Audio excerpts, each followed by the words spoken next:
Hey, what's up, guys? This is GearmoAuto. Auto. I'm doing front brakes on a 2013 Impala. This can also be used for the 2012 and 2014 Impala.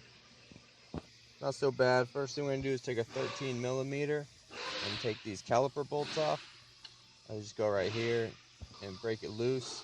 If that square little nut spins with your bolt, go ahead and hold that with some pliers, and then you'll be able to get it off.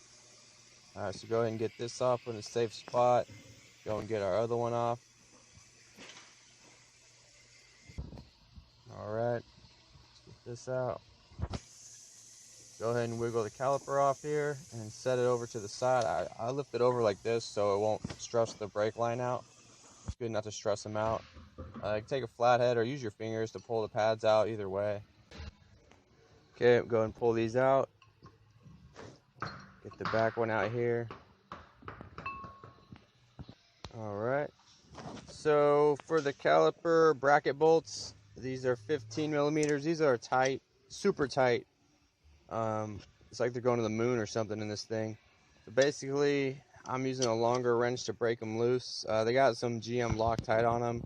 Yours might not be tight, hopefully, but mine are super tight. So what I do is I get my wrench on it like this. I got the box end on there. It's nice and tight. And then I'll put a rag right here. And I'll take my hammer, my plastic hammer, and hit the end of it, and I hold it and I try to break it loose that way. That's just my way to do it. If you have a better way, go for it. If you use a real hammer, it might bang your wrench up. Also, an air gun's good.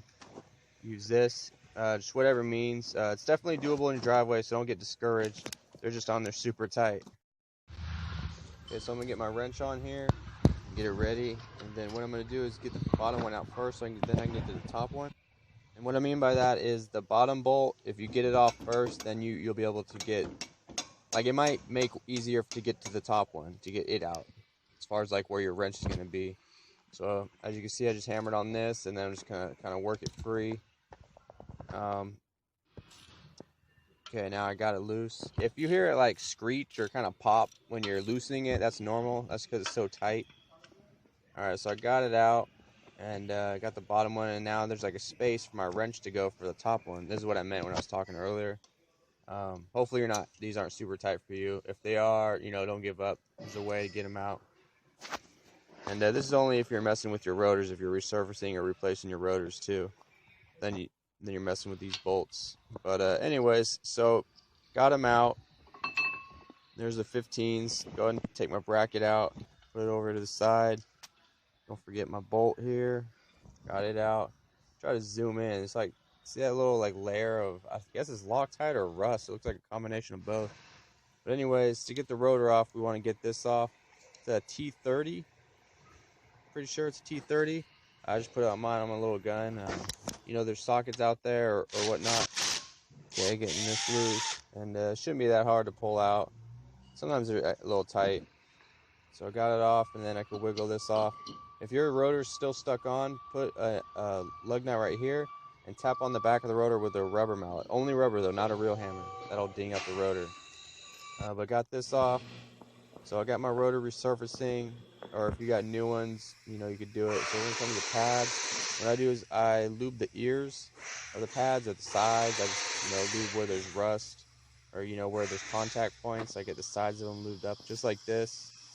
You don't need a ton on there because then it could get on your rotor and get in your pads. It'd be a mess. But do both sides, and just do that. This hub, I'm going to clean it up just a tad bit. We'll see a before and after here. Not really that much better, but a little bit. You don't have to do that. It's just something I do. The theory is like the rotor will stick to the hub better, or more flush with it, so it won't pulsate. Put this back in. All right. And that doesn't have to be like extremely tight. And yeah, that's a T30. So now I come over here. I'm going to kind of wire brush these mating surfaces on the bracket bolts. You don't got to do that either. I just do it because I like everything to sit flush. Go ahead and clean the hard. I'm going to lube the slide pins. Go ahead and just use regular brake lube or whatever you got brake lube wise. Lube them up, put them back in, do both sides. And you don't have to do a ton in there either. And then I do a light coat just on the ends of the hardware. I don't put it too close to the inside because I don't want it to get on the rotor. You'll go ahead and do this. Alright, so I got the ends of the hardware lubed up, my pins lubed up, my pads are lubed up. I'll put this back on, and then we'll put the bolts in. And I'm going to put a little this thread locker on here just because it came with it, and GM recommends it, I guess. So you can get this at the auto parts store. I put it on. If you don't have any, don't trip. Just put them in nice and tight. You'll probably be all right. But they do come with thread lock on it, so I'm going to put mine on. So this is the green kind. This is what it looks like when it's on it. And let's go ahead and put this in, tighten it down. I believe there's 3 different kinds. There's like red, blue, and green.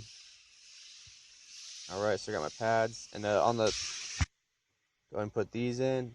Sensor on the bottom, the little metal tab on your pad, put it towards the bottom. Go ahead and compress this. I got my tool here.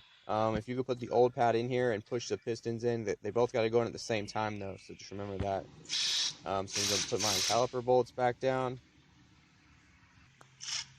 Run these down, and also make sure your brake line isn't twisted or anything.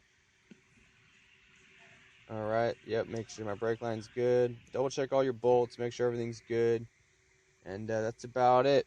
So, hope this video helped you. Please like, comment, and subscribe. If you're feeling really generous, I do accept donations on my YouTube page. In the About section, right here, anything helps from $1 to anything up, that helps greatly. Thanks a lot.